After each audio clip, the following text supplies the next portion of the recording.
Budget Mahabharat वाली चक्रव्यूह से कैसे मैच खाता है? क्यों तुलना कर रहे हैं राहुल गांधी? देश के अंदर इन दोनों गुजराती लॉबीज ने जो हाहाकार मचाया है हर मोर्चे पर, हर फ्रंट पर, उसका पर्दाफाश हो चुका है। पहले 5 साल तक तो इस देश को पता नहीं चला। इस देश ने ये सोचा कि ये दोनों गुजराती पूरे देश की शक्ल को बदल देंगे और देश को महासत्ता बना देंगे। लेकिन 2019 के बाद इनके सारे चक्रव्यूह आप देखिए, हर राज्य के अंदर, पूरे देश के अंदर 2019 के बाद जब इलेक्टोरल बॉन्ड का जो मुद्दा था वो सुप्रीम कोर्ट ने, सर्वोच्च अदालत ने खारिज कर दिया और कहा कि ये कंप्लीटली असंवैधानिक है। उसके बाद एक के बाद जितने भी इनके षड्यंत्र जो पिछले 10 साल में इन लोगों ने रचे थे वो उजागर हो रहे हैं और देश को पता चल गया है कि 2019 के बाद ये जो सरकार इस देश को जो महासत्ता बनाने निकली थी, एक्चुअली दरअसल इन फैक्ट इस मोदी सरकार ने इस देश को चक्रव्यूह के अंदर इस तरह से हर मोर्चे पर घेर लिया है कि आप देश के कर्जे की बात करें, जीडीपी की बात करें, विकास की बात करें, अनएम्प्लॉयमेंट की बात करें, महिलाओं पर अत्याचार की बात करें, बलात्कारियों की बात करें, भ्रष्टाचार की बात करें, नीट के पेपर और दूसरे अलग अलग तरह के पेपर के लीक होने की बात करें, हर मोर्चे पर इन लोगों ने जो षड्यंत्र रचे हैं, इसे राहुल गांधी ने आज चक्रव्यूह कहा है। इनकी तुलना महाभारत के अभिमन्यु के साथ जो चक्रव्यूह हुआ था उसके साथ की है, जिसमें शामिल थे, नाम दिए राहुल गांधी ने कि द्रोणाचार्य, उनका पुत्र अश्वत्थामा, कुलगुरु कृपाचार्य, कृतवर्मा, शकुनी और कर्ण, ये सारे लोग थे। और इनकी कंपैरिजन राहुल गांधी ने ये कह के की कि भाई देश के प्रधानमंत्री नरेंद्र मोदी जी, अमित शाह, अजीत डोवाल, उसके बाद अदानी अंबानी और मोहन भागवत जी, ऐसे 6 लोग बिल्कुल वैसे ही है। अगर ये डायरेक्ट कहते तो क्या करते, आपको पता है इन लोगों का इतिहास। अभी हाल ही में नीति आयोग की बैठक में भी ममता बनर्जी के साथ भी उन्होंने वही मॉडस ऑपरेंडी खेली है।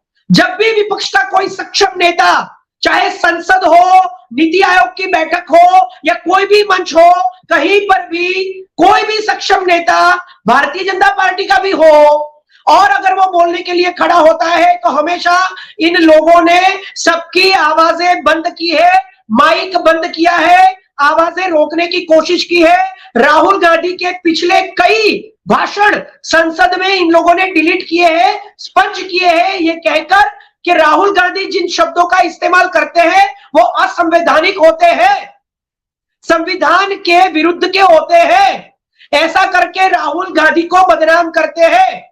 लेकिन राहुल गांधी ने इस बार किसी भी शब्द का इस्तेमाल नहीं किया। महाभारत में जो हत्यारे थे उनकी कंपैरिजन इन लोगों के साथ करके इनको पूरे संसद में देश के सामने हत्या दिया। अब तो इनके पास ऐसा कोई चारा नहीं है कि इनकी स्पीच को डिलीट कर सके। और ये जो अभिमन्यु है वो राहुल गांधी का कहना है कि ये जो 6 लोगों की टीम है हत्यारों की, ये समझते हैं कि इस देश की जनता, इस देश की आवाम, इस देश का लोकतंत्र, इस देश की डेमोक्रेसी, ये अभिमन्यु है और हम इसका कत्ल कर देंगे चक्रव्यूह से। लेकिन राहुल गांधी ने कहा कि आप यही गलती कर गए। ये जो जनता है ये अभिमन्यु नहीं है, ये अर्जुना है और अर्जुन को कोई नहीं हरा सका था। तो आप कितने भी चक्रव्यूह कर लीजिए, चाहे इलेक्टोरल बॉन्ड का चक्रव्यूह कर लीजिए, चाहे नोटबंदी का चक्रव्यूह कर लीजिए, चाहे जीएसटी का चक्रव्यूह कर लीजिए, चाहे किसानों के 3 काले कानूनों का चक्रव्यूह कर लीजिए, आप फिर चुनाव में गफला कर लीजिए, धांधली कर लीजिए, आप जो चाहे कर लीजिए, अपने सक्षम नेताओं को गिरा दीजिए, विपक्ष को गिरा दीजिए, गोदी मीडिया को खरीद लीजिए, सीबीआई, ईडी, इनकम टैक्स का मिसयूज कर लीजिए। लेकिन आपने सबसे बड़ी गलती की है कि इस देश के लोकतंत्र को, इस देश की जनता को, इस देश की आवाम को, जो अभिमन्यु जिसने कुछ ही सीखा था कि कैसे इस चक्रव्यूह से बाहर आना है, उसका थोड़ा सा ज्ञान था, उसको लास्ट वाला जो कोठा था, लास्ट वाला जो स्टेप था कि चक्रव्यूह में से बाहर कैसे आना चाहिए, उसका ज्ञान नहीं था अभिमन्यु। इसलिए अभिमन्यु बेचारा फंस गया चक्रव्यूह में। लेकिन ये जो जनता है, ये जो आवाम है, जिसे आपने अभिमन्यु समझ के रखा है, वो अर्जुन है, और अर्जुन को तो कोई नहीं हरा सका था। तो यहां पर आपने गलती कर दी है, ऐसा राहुल गांधी ने इनडायरेक्टली आज संसद में अपनी बात रखी है। लेकिन सागर जी, यहाँ पे सवाल ही है ना, मैं आपसे समझना चाहूंगी, बल्कि मेरे जो दर्शक डीएक्सपुर के जुड़े हुए हैं, वो जो आपको देख रहे हैं, सुन रहे हैं, वो ये समझना चाहते हैं कि 2024 का बजट महाभारत वाले चक्रव्यूह से कैसे मेल खाता है। राहुल गांधी क्यों चक्रव्यूह का जिक्र करते हैं? देखिए, पूरे देश में कितने राज्य हैं? 30 से अधिक राज्य है। पूरे देश में जनता कितनी है? 140 करोड़ की है। इस जनता को मोदी जी क्या कहते हैं? ये मेरा परिवार है। मोदी जी तो इतने उत्साही है कि कभी कभी ये बोल देते हैं किसी मंच पर कि इस देश के 600 करोड़ लोगों ने मुझे वोट्स देकर चुना है, इस देश के 600 करोड़ लोगों ने मुझे वोट्स देकर तीसरी बार प्रधानमंत्री बनाया है।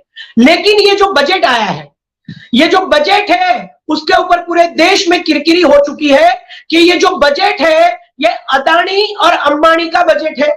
ये जो बजट है, ये नानी सरकार यानी कि नायडू और नीतीश का बजट है, क्योंकि 15,000 करोड़ रुपये का जो पैकेज है, वो अमरावती कैपिटल बनाने के लिए चंद्रबाबू नायडू को दिया गया है, और 59,000 करोड़ वो नीतीश जी को दिया गया है। दूसरे राज्यों को कुछ भी नहीं दिया गया है। जहां पर विधानसभा के चुनाव आ रहे हैं, उस महाराष्ट्र में, हरियाणा में, झारखंड में, उनके खुद के राज्यों में, मध्य प्रदेश में, उत्तर प्रदेश में, गुजरात में भी पहले जब भी ये लोग बजट बनाते थे, तब उत्तर प्रदेश और गुजरात को ध्यान में रखते थे। लेकिन इस बार जो बजट बना है, इस बार गुजरात और उत्तर प्रदेश भी नहीं है, सिर्फ आंध्र प्रदेश और बिहार है। तो ये जो बजट है, ये सिर्फ ये 6 चक्रव्यूह करने वाले जो लोग हैं, इनके लिए बना है। तो इसीलिए राहुल गांधी ने कहा कि आपने सबसे पहले नोटबंदी करके इस देश के 140 करोड़ लोगों का गला घोट दिया, उन्हें उनके खुद के पैसों के लिए भिखारी बना दिया। लेकिन आप सफल नहीं हो रहे। देश आपको जान चुका है, देश आपको पहचान चुका है। इस लोकतंत्र को ये देश बचाएगा, इस लोकतंत्र को ये देश संविधान के हिसाब से बचाएगा। तो राहुल गांधी ने इसीलिए इस बजट को ये कहकर बताया कि महाभारत में जैसे अभिमन्यु को मारने के लिए 6 लोगों ने षड्यंत्र रचा था, वैसे ही इस देश की जनता, जिसे ये लोग अभिमन्यु समझ रहे हैं, लेकिन वो दरअसल है अर्जुन, उसके लिए ये जो बजट बनाया है, ये बजट जनता के लिए नहीं है। देखिए, शिक्षा की बात करें, उसके बाद हेल्थ की बात करें, मनरेगा की बात करें, जितने भी सेक्टर्स इस देश के लोगों के लिए है, उसमें जो बजट पिछली बार था, उस बजट में से भी सारा बजट काट कर यहां पर रिप्रेजेंट किया है। तो राहुल गांधी ने बताया कि यह बजट इस देश की जनता के लिए नहीं है, इस देश की जनता को भरमाया जा रहा है, उल्लू बनाया जा रहा है, मूर्ख बनाया जा रहा है, जैसे ये लोग पहले बनाते थे लेकिन देश को पता नहीं चलता था। लेकिन इस बार देश को जब 2024 में लोकसभा के चुनाव हुए, तब पता चल गया है। और इसका सबसे बड़ा उदाहरण देखिए, मैं एक उदाहरण देके खत्म करता हूं इस बात को, कि एक संस्था है वोट फॉर डेमोक्रेसी, उस संस्था का रिपोर्ट आया है 226 पेज का। इस संस्था में बड़े बड़े लोग हैं, आईएएस लेवल के लोग, आईपीएस लेवल के लोग, इंटेलेक्चुअल लोग, बड़े बड़े इकोनॉमिस्ट। इन लोगों ने सबूत के साथ ये कहा है कि विपक्ष को, इंडिया गठबंधन को इस पर बोलना होगा। इस लोकसभा चुनाव में इन लोगों ने देश के संविधान के साथ गद्दारी की है। तो ये षड्यंत्र नहीं है तो क्या है? ये चक्रव्यूह नहीं है तो क्या है? ये देश के साथ गद्दारी नहीं है तो क्या है? ऐसे क्रिमिनल्स देश में पब्लिक के वोट्स के साथ भी धांधली करते हैं। ये ओपनली बैलेट पेपर से जब चुनाव हुआ, कहां पर? चंडीगढ़ में मेयर का, और जो धांधली चोरी पकड़ी गई इनकी, और अब ये रिपोर्ट आया है। तो ये कितने षड्यंत्र किए हैं इन्होंने? चुनाव में षड्यंत्र किए हैं, नोटबंदी में षड्यंत्र किए हैं, उसके बाद जीएसटी में षड्यंत्र किए हैं। इस देश की जनता पर टैक्स पर टैक्स, टैक्स पर टैक्स, टैक्स पर tax, hidden tax, cess, GST, पता नहीं कितने अलग अलग प्रकार के, और अभी तो विरासत टैक्स भी लेकर आए हैं। उस विरासत टैक्स भी एक षड्यंत्र है, एक चक्रव्यूह है जो इस जनता पर लादा गया है। तो इसीलिए राहुल गांधी ने बोला कि आपके षड्यंत्र, आपके चक्रव्यूह इस देश की जनता को, जिसे आप अभिमन्यु समझ रहे हैं, वो सफल नहीं होने देंगे, ये राहुल गांधी ने कहा।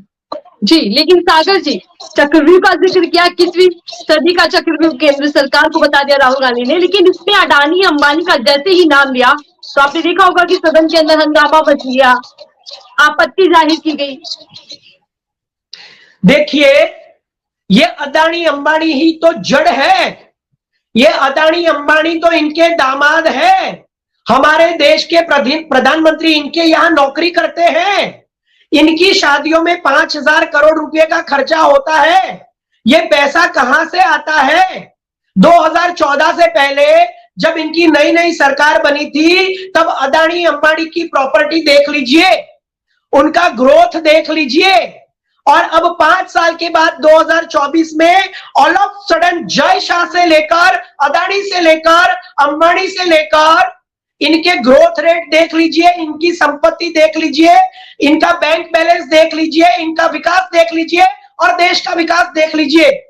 क्या है कोई इस देश में जो अपने घर की शादी में 5,000 करोड़ रुपए का खर्च कर सके? तो ये अचानक 5 साल के अंदर इतने सारे पैसे, करोड़ों अरबों के, जिनके ऊपर हिंडनबर्ग यूएस की कंपनी ने भी आरोप लगाए हैं कि अडानी ने इतने करोड़ों रुपए का घपला किया है फेक कंपनीज बनाकर। जॉर्ज सोरोस ने भी अडानी के कोल स्कैम पर आरोप लगाए थे इंटरनेशनल लेवल पर। तो ये सारे जो आरोप अडानी अंबानी पर लगते रहे, गुजरात में एक स्कैम हुआ था, ठेके दिलवाते हैं क्या देश का प्रधानमंत्री देश के उद्योगपतियों को ठेके दिलवाएगा? तो इतने सारे सबूत है, चाहे आप गुजरात से ले लीजिए, चाहे आप भारत से ले लीजिए, चाहे इंटरनेशनल लेवल पर ले लीजिए, इनके ये जो अडानी और अंबानी है, दो दामाद, जिनके यहां देश का प्रधानमंत्री नौकरी करता है, जिनके यहां देश का प्रधानमंत्री सेवक है, तो अडानी अंबानी का नाम तो आएगा, बिल्कुल आएगा। ये तो देखा है देश ने। इसी के ऊपर तो राहुल गांधी और महुआ मोइत्रा घेरते थे इन्हें, और इसी अडानी अंबानी के नाम लेने पर तो राहुल गांधी और महुआ मोइत्रा की आवाजों को चुप कराया गया। लेकिन अब नहीं हो सकता, अब नहीं होगा, क्योंकि इस देश की जनता, इस देश का लोकतंत्र, इस देश का संविधान, जो अर्जुन है, जो सबसे सफल बाण चलाता है और कोई उसे हरा नहीं सकता। अडानी अंबानी सदन के सदस्य नहीं है, मोहन भागवत सदन के सदस्य नहीं है, तो फिर वो लोग क्यों इंटरफियर करते हैं देश की राजनीति में? क्यों पूरे देश की 50% प्रॉपर्टी सिर्फ 1% उद्योगपतियों के पास है और देश गरीब का गरीब होता जा रहा है? अगर देश में ये उद्योगपति सबसे बड़े बड़े ठेके, सारे एयरपोर्ट्स, सारी माइंस, रेलवेज और जितनी भी चीजें हैं, अगर इनके पास है, तो ये संसद के सदस्य ना हो तो भी इस देश के लोग इनका नाम लेंगे, क्योंकि संसद के सदस्य ही इन दोनों को पूरा देश बेच रहे हैं। चाहे इनकी टेलीकॉम कंपनी हो, चाहे इन्हें एयरपोर्ट्स के ठेके दिलवाने हो, चाहे इन्हें खदानों के राइट्स दिलवाने हो। अब देखिए, इस देश की सारी प्रॉपर्टीज जब इनके नाम की जा रही है, संसद के सदस्यों के द्वारा, देश के प्रधानमंत्री के द्वारा, देश के गृह मंत्री के द्वारा, तो क्या देश का अर्जुन बोलेगा नहीं? देश का संविधान सवाल नहीं करेगा? ये संसद के सदस्य नहीं है, फिर भी ये लोग संसद के अंदर इंटरफियरेंस करते हैं। तो फिर इस देश की जनता, जिस जनता ने इस संसद के अंदर जिन सदस्यों को अपना प्रतिनिधि बनाकर भेजा है, उनका तो अधिकार है। तो ये जो संसद के सदस्य है, वो इस देश की जनता के प्रतिनिधि है, राजा नहीं है। ये बात अलग है कि नरेंद्र मोदी जी खुद को राजा मानते हैं और चाणक्य खुद को चाणक्य या वजीर मानते हैं। वो ऐसा समझते हैं कि इस देश की जनता के हम नौकर नहीं हैं, इस देश की जनता के हम राजा हैं। लेकिन राहुल गांधी तो जानते हैं कि ये 140 करोड़ लोगों का जो प्रतिनिधित्व करते हैं ये संसद के सदस्य हैं। तो संसद के सदस्य जब बोलते हैं तो देश की बात करते हैं, आवाम की बात करते हैं, जनता की बात करते हैं। और ये दो उद्योगपति और मोहन भागवत की वजह से अगर इस देश की जनता पर असर होता है तो इनका नाम संसद में लिया जाएगा। कहीं लिखा है कि किसी संविधान में क्या अदानी अंबानी का नाम नहीं लिया जाएगा? कहीं संविधान में लिखा है क्या कि मोहन भागवत का नाम नहीं लिया जाएगा? मोहन भागवत 140 करोड़ में नहीं आते हैं, अदानी अंबानी 140 करोड़ में नहीं आते हैं। अगर वो गुनाह करेंगे, भ्रष्टाचार करेंगे, करप्शन करेंगे, देश की जनता को गरीब बनाएंगे, तो क्या देश की जनता, संविधान, विपक्ष, इंडिया गठबंधन, संसद के सदस्य इनका नाम नहीं ले सकते? क्या कोई ऐसा रूल लिखा गया है? जी, आपने रूल की बात की सागर जी। आज देखिए, एक बार फिर से राहुल गांधी पर यही आरोप लगाया कि उन्होंने संसद की गरिमा को ठेस पहुंचाई, गिरा दी, और वो हमेशा रूल्स को तोड़ते हैं। आपने देखा होगा केंद्रीय मंत्री कह रहे हैं कि नेता विपक्ष को यही नहीं पता कि क्या नियम कायदे होते हैं।